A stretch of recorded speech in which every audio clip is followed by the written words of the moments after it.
características del método científico y hoy nos quedan las fases del método científico. Para poder nosotros empezar con estas fases del método científico, tenemos que tener conocimiento de lo concreto, lo abstracto y lo concreto nuevo. Y así ya podemos aplicar estas tres fases del método científico, que es plantear un problema, aventurar una hipótesis y verificar la hipótesis en la práctica. Si ustedes ven el año pasado o si ven otros autores, posiblemente les va a aparecer plantear un problema, plantear una hipótesis, verificar la hipótesis. Esto va a depender cómo uno quiera agregarle algún concepto más a la hipótesis. Aquí se le puso aventurar una hipótesis porque la verdad, para poder hacer un trabajo de investigación es una aventura en la cual nosotros tenemos que tener presente que si tenemos los conocimientos necesarios, ay Dios mío, qué casualidad que cuando empiezo con la clase empiezan a pedir accesos.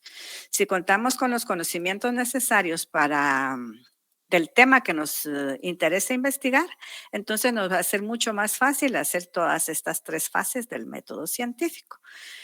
Entonces, en estas fases, como les decía, tenemos que tener conocimiento de lo concreto, lo abstracto y lo concreto nuevo.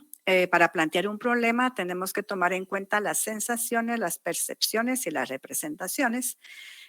Y luego, para aventurar una hipótesis, también tenemos que tener presente el análisis, síntesis, deducción e inducción y luego verificar la hipótesis en la práctica. Entonces, podríamos decir que según la lógica dialéctica, el método científico debe contemplar tres momentos para poder captar la realidad en su evolución permanente. Cuando hablamos de lo concreto, estamos hablando de la realidad de la que se parte, o sea, nosotros para poder empezar una investigación tenemos que tener esa realidad muy presente y muy bien conocida de dónde debemos partir para poder realizar nuestra investigación.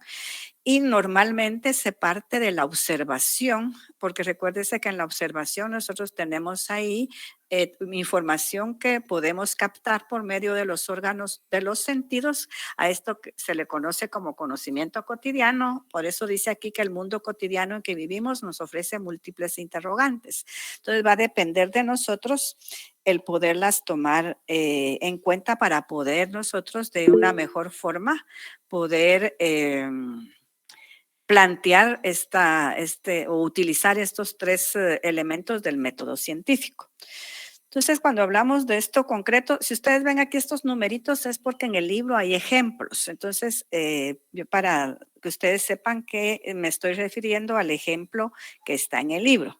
Aquí en el ejemplo de lo concreto dice que podríamos preguntarnos por qué los perros ladran. Esta pregunta surge de nuestro contacto con la realidad. Como la interrogante exige una respuesta, pasamos a la siguiente fase, que sería lo concreto, lo abstracto, perdón. Lo abstracto entonces es el análisis y el procesamiento racional de los datos que aporta la realidad. Una vez observado un fenómeno concreto, podríamos nosotros decir, he observado que mi perro ladra siempre.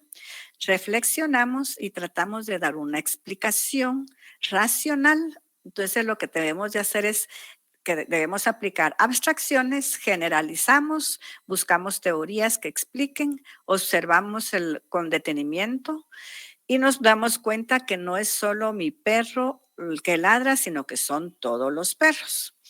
Cuando se percibe algún ruido o cuando se acerca un extraño.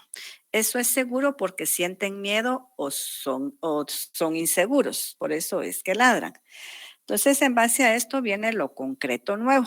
Lo concreto nuevo sería la realidad a la que el investigador vuelve con nueva mirada gracias al proceso abstracto que desarrolló en la fase anterior. Cuando lo concreto nuevo se vuelve cotidiano, el ciclo se reinicia a perpetuidad. Siguiendo nuestro ejemplo, tras plantearnos la inquietud, leímos varios libros acerca del por qué ladran los perros y se confirmó que en efecto lo hacen cuando sienten temor. Para verificar si lo que se leyó es cierto, observo durante un tiempo a mi perro, anoto las veces que ladra y las circunstancias en las que lo hace. La evidencia nueva me permite verificar y comprobar que los perros ladran porque se sienten atemorizados. Entonces aquí ya vamos a lo concreto nuevo. Entonces podríamos decir que de estos 3 momentos anteriores, o sea, de lo concreto, abstracto y lo concreto nuevo, se establecieron 3 fases para la construcción de nuevos conocimientos. Y estas 3 fases, pues vamos a empezar con las que Mario Bunge menciona. Recuérdense que, como les decía, hay varios investigadores que las tienen planteadas de diferente forma. Pero según Mario Bunge, estas 3 fases son plantear un problema, plantear una hipótesis y verificar la hipótesis. Entonces, para poder plantear un problema, nosotros tenemos que tener conocimiento de estas 3 operaciones gnosiológicas. Cuando hablamos de operaciones gnosiológicas, estamos hablando de gnosis, que es igual a conocimiento, y logos, que es igual a teoría. O sea que cuando hablamos de operaciones gnosiológicas, estamos hablando de la teoría del conocimiento, o sea, de todo lo que nosotros conocemos respecto al tema objeto de nuestra investigación. Bien, entonces, para plantear un problema ante los ojos humanos, se presenta la realidad como una interrogante perpetua. Aquí el método científico inicia cuando un investigador está en la capacidad de plantear o formular un problema digno de un proceso investigativo. Recuérdense que para hacer una investigación tiene que ser de algo que nos inquiete y que nosotros querramos saber el por qué se da. No es de hacer investigación solo por hacer. No podemos hacer una investigación de algo que ya conocemos, porque entonces de nada nos sirve, porque no vamos a tener conocimiento nuevo. Entonces, esto significa partir de la observación, o sea, de la realidad cotidiana que les mencioné anteriormente. Aquí el investigador se plantea una pregunta de forma pertinente.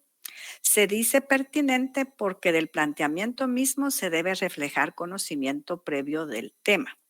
Además, para ser pertinente, debe exigir un reto científico investigativo o que de alguna manera sea importante para la comunidad o institución a la que pertenezca la investigación. Era lo que les decía anteriormente, que debe ser algo que sea nuevo, no algo que ya todo el mundo conoce. Porque a mí me ha pasado que cuando han sido las clases presenciales, que dejo trabajos en teoría de la investigación para que traten de redactar un plan de investigación, y la mayoría busca temas que ya están demasiado, que solo es de copiarlos, pues en cierta forma, porque la mayoría, que la drogadicción, que el alcoholismo, que el SIDA, solo temas así que no creo que no tengan conocimiento respecto a esos temas. ¿Me explico? ¿Hay alguna duda? Sí, Dígame. ¿Hay alguna duda? No, licenciado. No, licenciado. No, licenciado. Bien, un ejemplo de esto del planteamiento del problema. No sería un problema científico el preguntarnos por qué el perro Firulais nos ladró ayer. O sea, eso pues no es un problema científico. Quizá esa interrogante tendría interés para unas cuantas personas, pero difícilmente para toda la sociedad. En cambio, podría ser un problema digno del método científico el plantearnos qué relación existe entre los conflictos que ocurren entre los pobladores de Santa Catarina y Nahualá con la legislación relacionada con las tierras comunitarias. La diferencia entre la primera y la segunda, o sea, la primera es porque ladra el perro Firulais, ¿verdad? Y la segunda, pues esta diferencia es obvia. Para responder a esta última, no basta con emitir una opinión sin fundamento. Se requiere, en primer lugar, poseer de antemano un conocimiento medianamente especializado en el tema. Saber que ese problema existe desde hace tiempo, que ha sido causado por las disputas entre los comunitarios por saber a qué municipio pertenecen las tierras en disputa. Y sobre todo, poseer conocimientos básicos del derecho. Recuérdense que en el semestre anterior yo siempre les hablé que para poder hacer una investigación tenemos que tomar en cuenta dos cosas muy importantes. ¿Se acuerdan ustedes cuáles eran esas cosas, esos dos elementos muy importantes que hay que tomar en cuenta para realizar una investigación o utilizar el método científico para hacer esa investigación? ¿Tienen alguna idea de lo que es?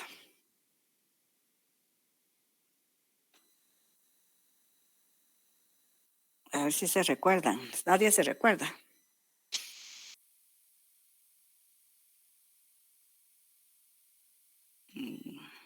¿No? Les puedo decir entonces. Por favor.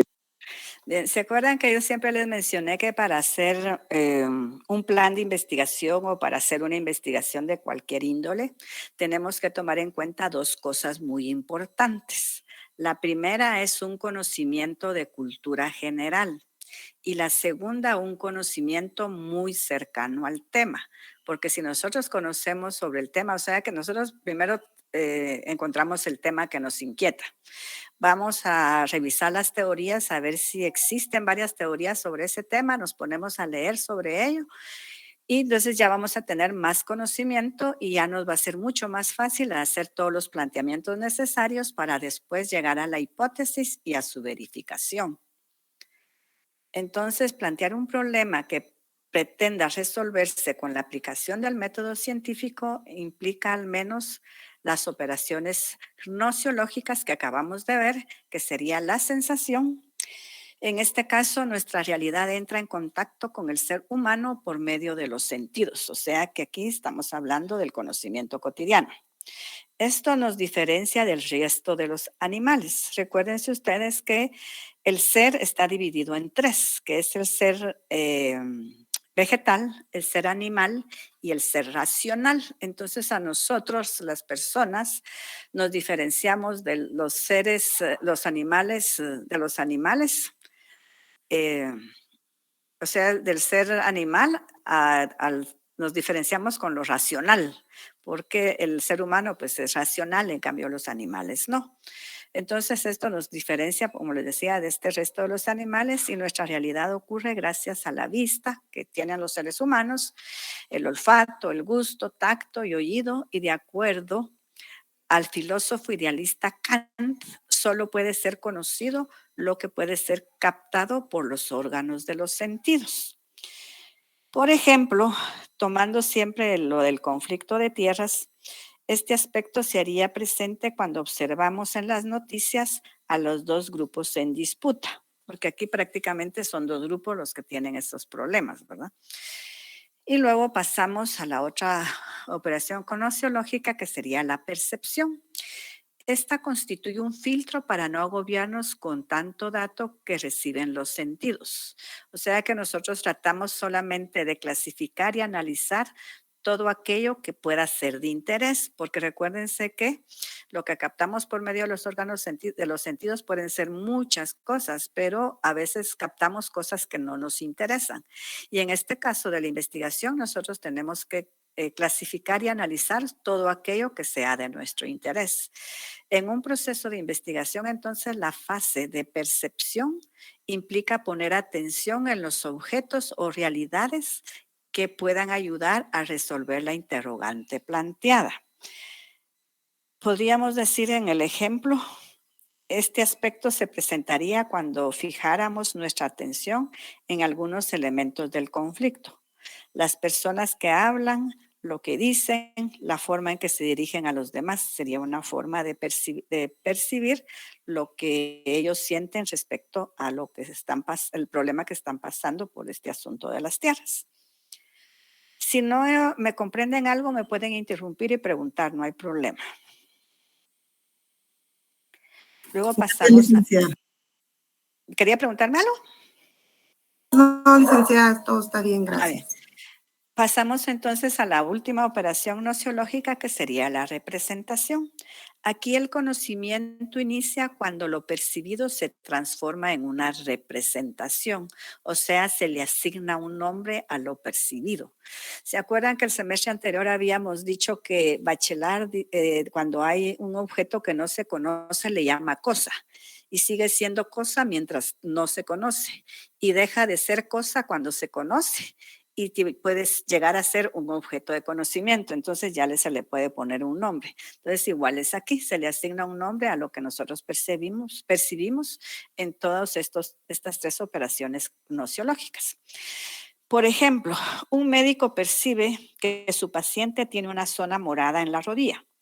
Representar eso que ve implica asignarle un nombre, pero no cualquier nombre. Debe ser uno que le permita interpretar el fenómeno observado a la luz de su especialidad científica.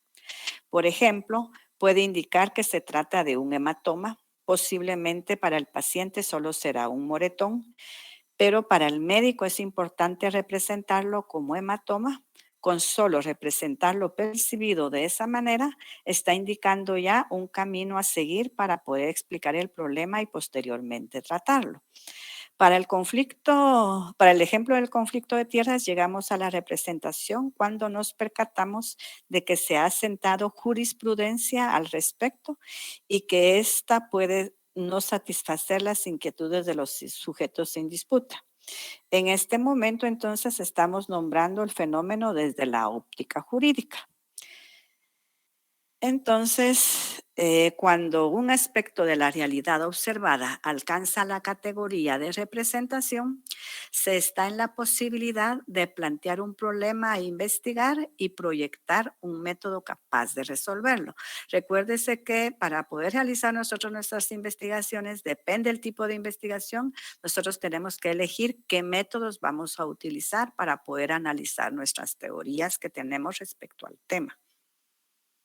Aquí encontré algo más del planteamiento del problema según Roberto Sampieri. Dice que plantear el problema no es sino afinar y estructurar más formalmente la idea de investigación. El paso de la idea del planteamiento del problema puede ser en ocasiones inmediato, casi automático, o bien tardar un tiempo considerable. Depende de cuán familiarizado esté el investigador con el tema de su estudio, la complejidad misma de la idea, la existencia de estudios de antecedentes, el empeño del investigador y sus habilidades personales. O sea que todo esto va a depender para que poder hacer un planteamiento de problema con mucha más facilidad.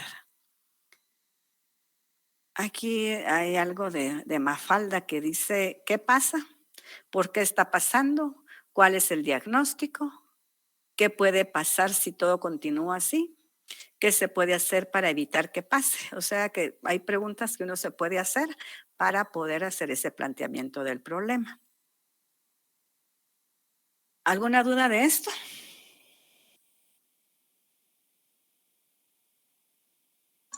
No, licenciada. Bien. Entonces pasamos a aventurar una hipótesis, que estamos con el análisis, síntesis, deducción e inducción. Aventurar una hipótesis es intentar dar una respuesta fundamentada a la interrogante planteada. Esto es lo que en la segunda etapa del método científico se realiza y trata de proponer conjeturas o definir hipótesis que den respuesta a problemas planteados.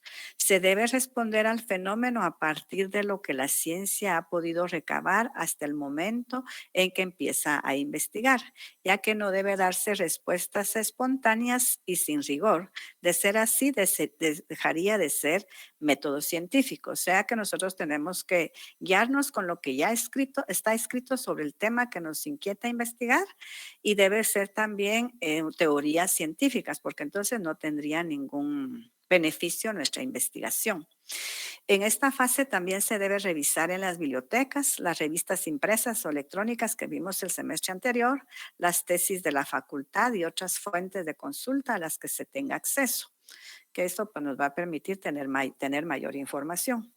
Entonces debemos de asegurarnos de saber lo que dice o ha dicho la ciencia al respecto para no arriesgar una respuesta débil o ridícula. Con la información recabada se procede a analizar los datos que nos aporta la realidad inmediata y esos datos que nos provocaron plantearnos la pregunta investigativa, porque eso es importante tener presente los que datos teníamos y que nos dieron la pauta para poder nosotros plantear esa pregunta. Por ejemplo, si nos planteamos la relación entre los conflictos por tierras comunitarias y la legislación aplicable, debemos empezar por revisar el historial del conflicto en concreto entre Santa Catarina y Nahualá. Después, revisar si existen otros conflictos similares o documentarnos sobre ellos. Finalmente, revisar la legislación vigente con el fin de establecer si pudiera existir alguna conexión. O sea que este es un ejemplo para poder aventurarnos en la hipótesis. Y también es importante mencionar que durante esta segunda fase también se desarrolla lo que algunos investigadores le llaman fase racional o lógica. Esta fase racional o lógica se trata de un proceso en el que se analiza la información con la que se cuenta con el fin de realizar conjeturas, interpretaciones, conclusiones tentativas, etcétera, etcétera. O sea que esto implica realizar operaciones mentales y racionales. A veces pueden ser complejas, pero también son indispensables para poder aplicar acá el análisis, la síntesis, la inducción y la deducción. Entonces pasamos a el análisis. Análisis es dividir un objeto en las partes que lo integran. Significa reflexionar desde todos los ángulos que pueda ser estudiado el fenómeno que se desea investigar. En otras palabras, se puede decir que es desintegrar un todo en sus partes y en sus componentes para poder analizar cada una de esas partes por separado para llegar a su esencia. Por ejemplo, del conflicto de tierras, se intenta recabar información acerca de las quejas, los argumentos que usa cada comunidad. Por otra parte, se intenta revisar el historial para ver cómo ha evolucionado el conflicto. Un ángulo más sería el de analizar la legislación vigente que se le puede aplicar, es decir, se estudia el problema desde diferentes ópticas y perspectivas. Luego vamos con la síntesis. Recuérdense que el análisis y la síntesis por lo regular van unidas. La síntesis pues también es una operación racional opuesta al del análisis. En este proceso se vuelve a armar el rompecabezas creado en el análisis, dando un sentido más lógico y crítico. O sea que en la síntesis lo que vamos a hacer es recomponer ese todo que desintegramos por medio del análisis para poder llegar nuevamente a ese todo que se desintegró en el análisis. Pero no es solamente de unir el rompecabezas, como se dice acá, sino que es ir uniendo las partes e ir analizando cada una de ellas, porque puede ser que en el análisis no analizamos algo y por medio de la síntesis lo encontramos y puede ser la respuesta tentativa a nuestra hipótesis planteada. Entonces, por eso es muy importante que la síntesis no se haga solamente se aplique solamente por aplicar, sino que debe hacerse de una forma lógica. En nuestro ejemplo, una vez analizados los aspectos que se puedan estudiar, se intenta ver si existe alguna conexión entre ellos. Si, por ejemplo, no saben a qué comunidad pertenecen tal o cual parcela, si la ley es explícita o deja lagunas, que permitan una interpretación ambigua, lo cual podría ocasionar los conflictos. Entonces es importante hacer un buen análisis. Luego tenemos la deducción. La deducción, pues, se deduce por medio de un proceso de inferencia, o sea que es un proceso confiable. Inferir significa sacar consecuencias de un principio o supuesto, de tal manera que las conclusiones deben ser asumidas como válidas si el principio también lo es. Recuérdese que en la inducción empezamos de lo muy conocido a lo poco conocido. Y lo contrario es, en este caso, la inducción, pero para pasar a la inducción vamos a ver el ejemplo de cómo aplicarse la deducción. Siempre siguiendo aquí los ejemplos anteriores, según un principio científico, que esto estaba eh, ya era era una teoría científica, un cuerpo se dilata cuando aumenta de calor. A partir de ello se puede deducir que si se somete aire condensado a un proceso de calefacción, este aumentará su volumen. De la misma manera se aplica la deducción al derecho. Un principio general indica que la ley permite hacer lo que no prohíbe. Imaginemos a una persona es acusada de caminar desnuda por su casa. Si no se encuentra una ley que prohíba dicha acción, no se le podrá procesar por realizarla.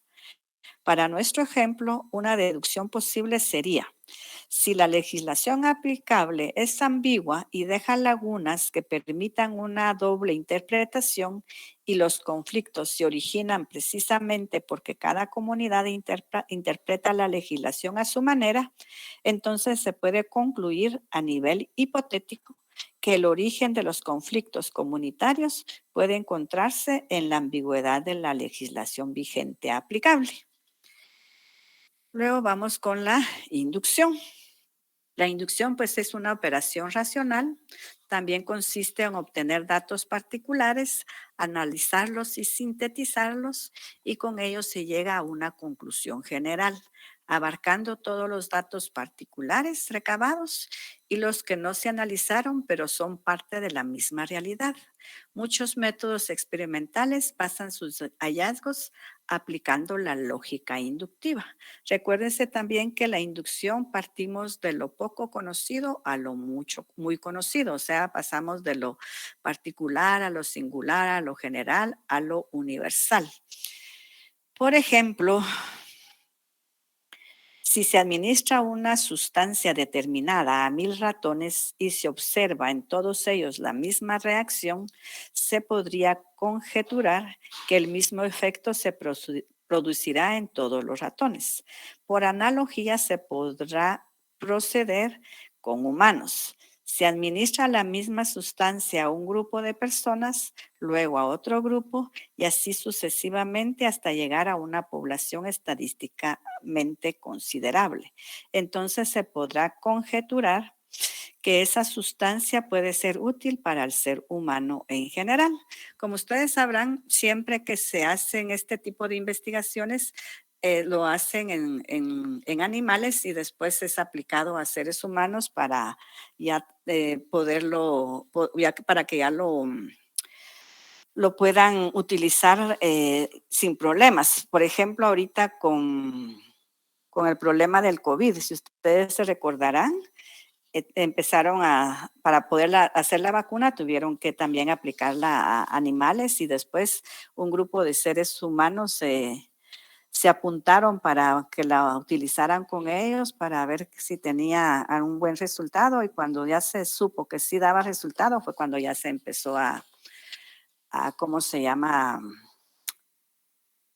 A poder, digamos, Producirla para poderla. producirla, sí. Ajá, fabricarla o producirla ya a grandes cantidades para poder ayudar a los seres humanos. Entonces, normalmente todo esto se hace con animales porque y en particular con ratones, porque parece ser que el cuerpo de los ratones se asemejan un poco a los seres humanos. Entonces, por eso es que los utilizan para este tipo de experimentos.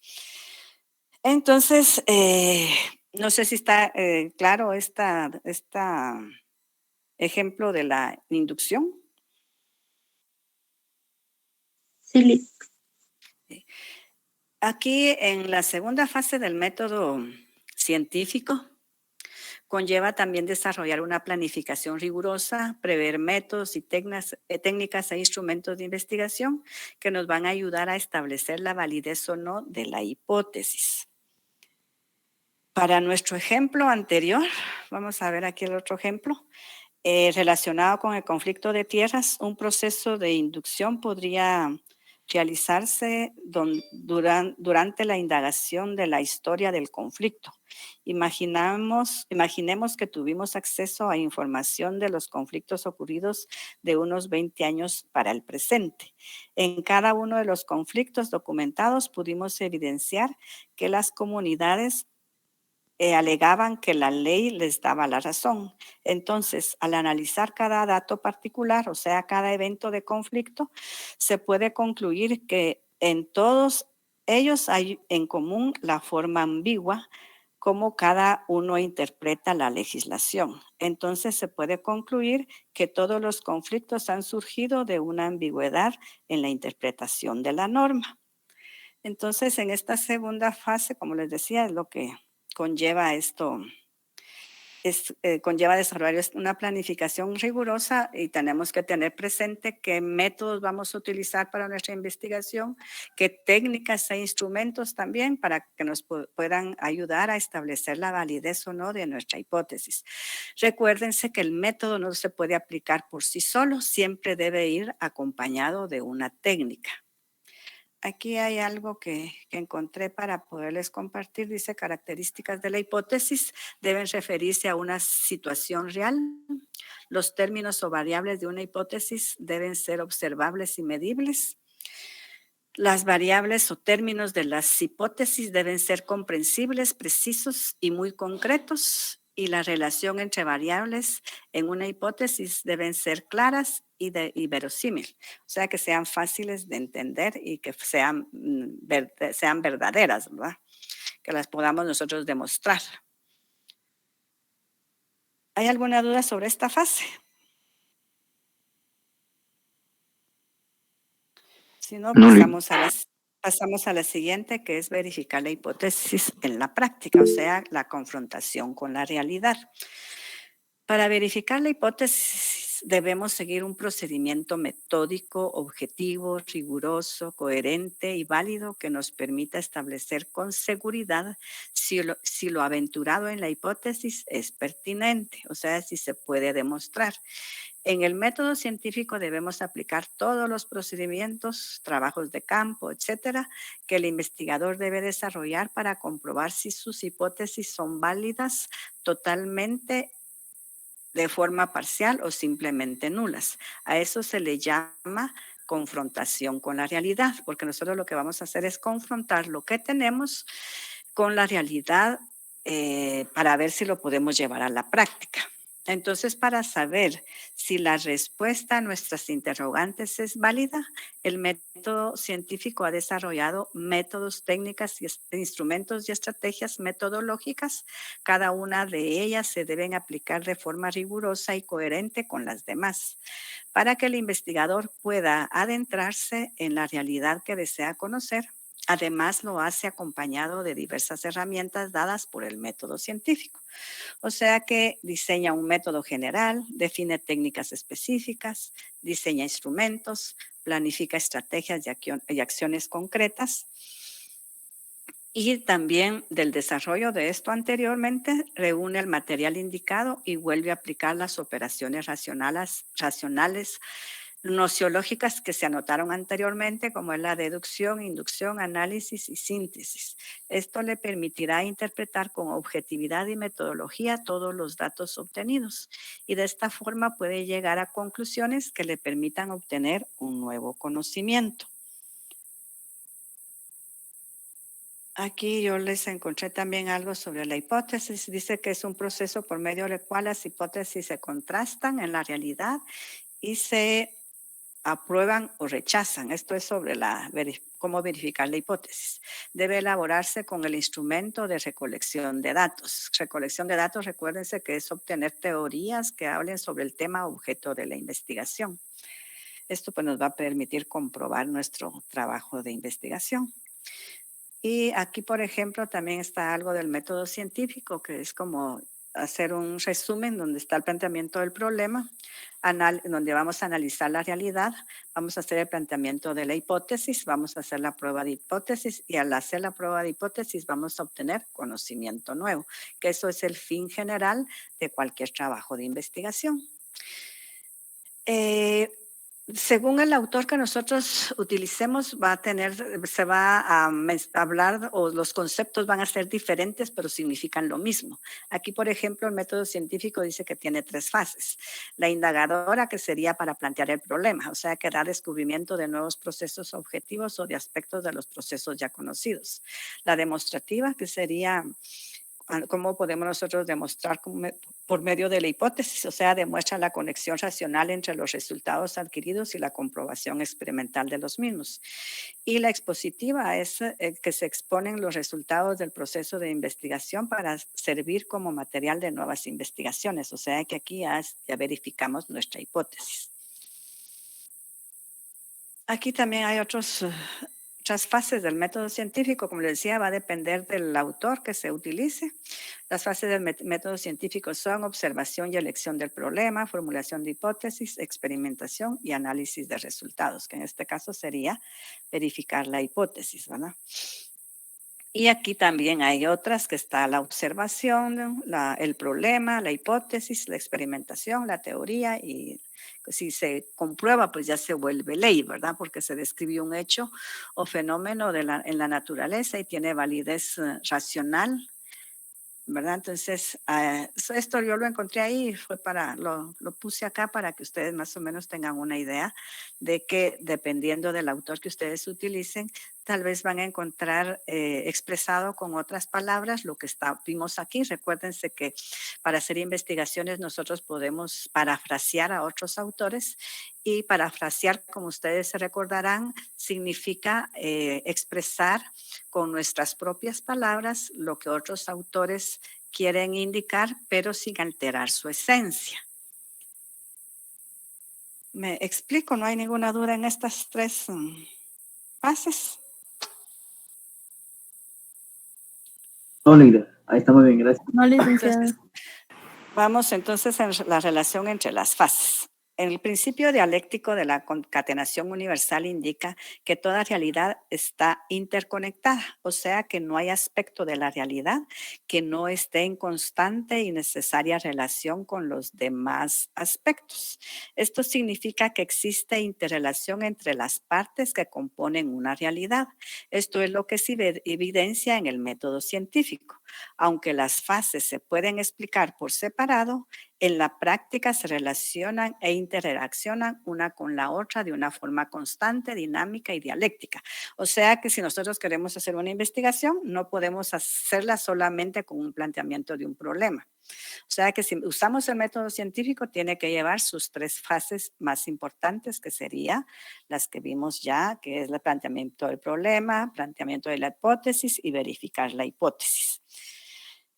Aquí hay un ejemplo en esto de la relación entre las fases, y dice: imaginémonos una investigación acerca de la forma en que evalúan los profesores de primer año de la Facultad de Derecho. El solo hecho de plantearse esta investigación supone de antemano haber realizado operaciones de síntesis. Los mecanismos para calificar y asignar una calificación pueden ser múltiples y diferentes, pero el investigador sabe que todos ellos con sus diferencias pueden sintetizarse en el término evaluación. De igual manera, implica una operación de deducción por norma general de la universidad para saber si un alumno ganó o perdió. Es necesario evaluarlo.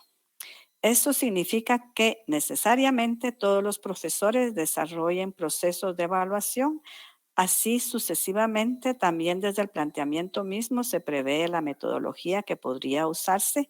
Por ejemplo, se prevé que se hará una observación y una recopilación de los instrumentos de evaluación empleados.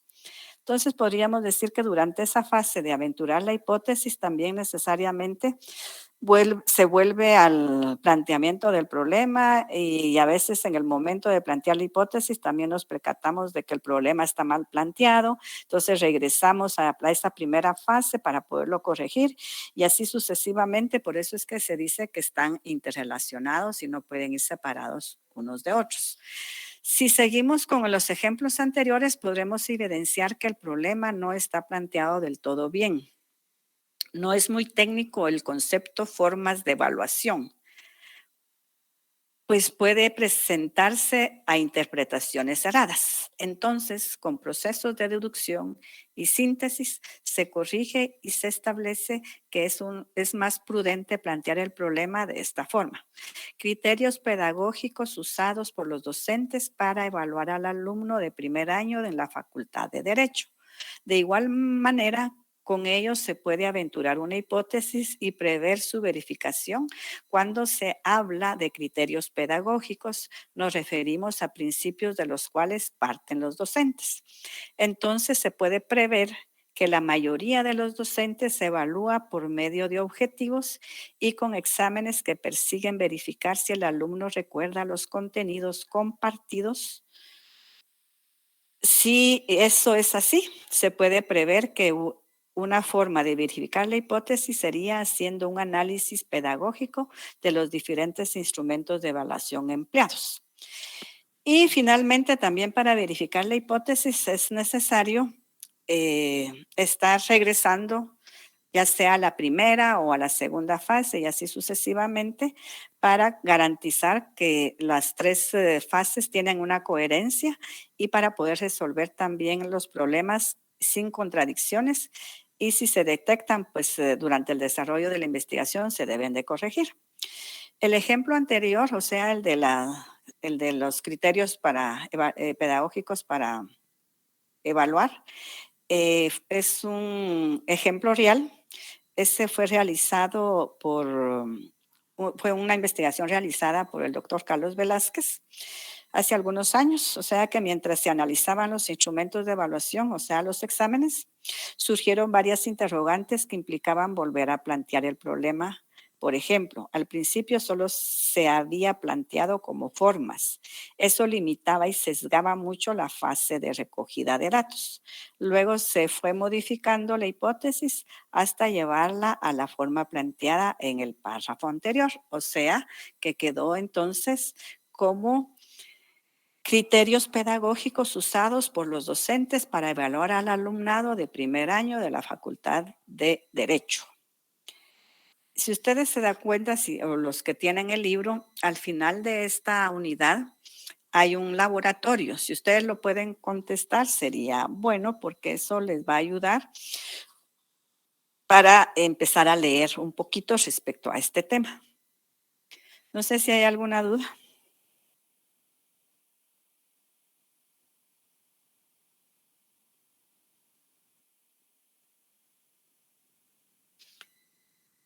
¿Habrá alguna duda de lo expuesto? En mi caso no, licenciada, está claro. Muy bien. No, No, licenciada. Linda, gracias, no. No, licenciada. Hasta el momento, por lo menos, ¿Qué manda? hasta el momento es entendido. Mire, la ventaja que tiene, como les mencioné, este curso es que la mayoría de cosas ya las hemos visto. Entonces, ahorita es como repasar y ampliar un poco más lo que ya he visto en el semestre anterior. No sé si ustedes se acuerdan que eso ya lo tocamos, no tan específicamente el método científico en sus tres fases y sus características, porque lo vimos incluido en el plan de investigación. No sé si ustedes se recordarán que en el plan de investigación está el planteamiento del problema, la especificación del problema, la delimitación del problema, la operacionalización del problema, etcétera, etcétera. Que eso conlleva el planteamiento del problema. ¿Verdad? Entonces, yo pienso que esto es como un repaso de lo que ya vimos el semestre anterior. Pero no hay que dejarlo a un lado y pensar de que como ya lo vimos el semestre anterior va a ser fácil a la hora de evaluarse. Entonces no hay que atenerse, ¿verdad? Siempre hay que estar leyendo para tener nuevos conocimientos. Si ya no hay ninguna duda, nos quedamos hasta acá para que tengan unos minutitos para ir a tomar agua, aunque sea, y que puedan ya ingresar a su otra clase. Así que les deseo feliz noche. Gracias, licenciada, igualmente. Feliz noche, licenciada. Feliz noche. Feliz Gracias, noche. licenciada, feliz noche. Gracias igualmente. Feliz Buenas noche. noches, licenciada, gracias. Feliz noche. Feliz noche.